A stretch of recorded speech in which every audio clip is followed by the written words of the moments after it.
एक खामोश गांव, एक अनजान मुसाफिर और मुसलसल होती चोरियों ने पूरे गांव को हिलाकर रख दिया। आखिर कौन था वो शख्स जो कभी फकीर, कभी पुलिस वाला और कभी मौलवी बनकर लोगों को बेवकूफ़ बनाता रहा।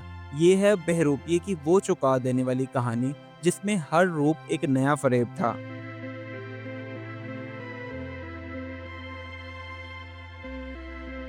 एक दिन सुबह का वक्त था और सूरज अपनी आबोताब से चमक रहा था।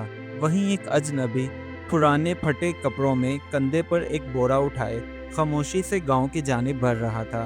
किसी को क्या खबर थी कि ये शख्स गांव में एक नया तूफान लाने वाला है। अगले दिन वही शख्स गांव के कुएं के पास बैठा भिखारी का रूप धारे मांग रहा था। कुछ लोग उस पर तरस खा रहे थे और कुछ उसके पास से गुजरे जा रहे थे, लेकिन किसी को उसकी आंखों की चालाकी नजर नहीं आई। इसी तरह जब अगला दिन हुआ तो सुबह ही सुबह शोर मच गया। पूरे गांव में अफरा तफरी फैल गई। राजू की बकरी चोरी हो गई और ये महीनों बाद पहली चोरी थी जिसकी वजह से सभी गांव वाले हैरान थे। दिन ब दिन वो नए से नए रूप धारने लगा और आज के दिन उसने एक मौलवी साहब का रूप धारा और मस्जिद के बाहर लोगों को नेकी की बातें बताईं, जिसकी वजह से लोग मुतासिर हुए और किसी ने भी उसे पहचाना नहीं कि ये तो वही बेकारी था।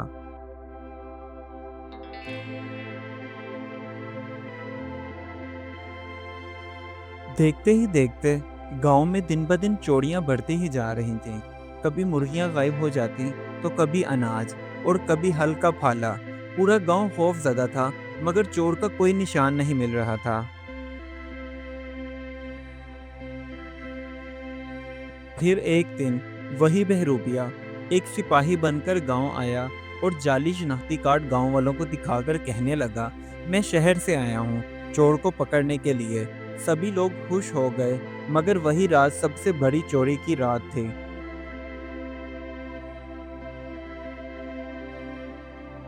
उसी गांव में एक सकीना नामी लड़की रहती थी। वो बहुत ही ज़हीन थी।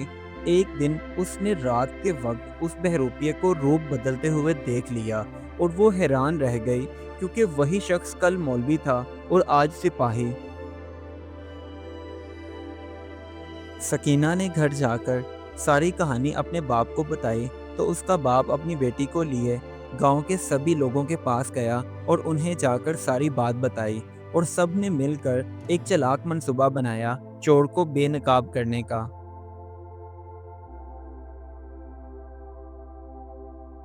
गांव के एक बड़े बुजुर्ग उस बहरूपिये के पास गए और जाकर उससे कहने लगे, यार तुम्हें पता है, चौधरी साहब के घर में खजाना छुपा हुआ है।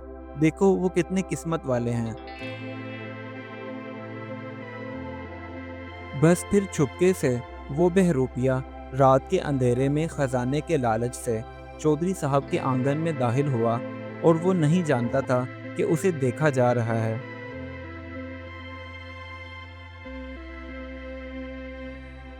जैसे ही उस बहरूपिये ने खजाने की तरफ हाथ बढ़ाया, तो एकदम से आवाज़ गूंजी, चोर पकड़ा गया है। सभी लोग हाथ में डंडे लिए जो पहले छुपे हुए थे बाहर निकल आए।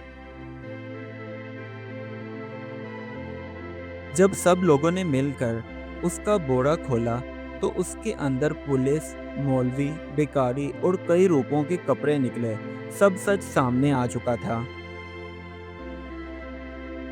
उसके बाद चौधरी साहब ने सब लोगों के साथ मिलकर फैसला किया कि इसे पुलिस के हवाले किया जाए, और सबको नसीहत भी की कि किसी अजनबी पर फौरन से भरोसा ना किया जाए। उस बहरूपिये के जाने के बाद गांव में सुकून लौट आया। बच्चे खेलने लगे, औरतें हंसने लगीं और किसान खेतों में खुशी से काम करने लगे। सकीना की होशियारी ने सबको बचा लिया। इस कहानी से हमें ये सबक मिलता है कि किसी की ज़ाहरी शक्ल सूरत पर ना जाएं, क्योंकि फ़रेब कई रूप में आता है। होशियारी, समझदारी और इत्तेहाद ही से बुराई को शिकस्त दी जा सकती है। Do like my videos and don't forget to subscribe my YouTube channel. Also press the bell icon.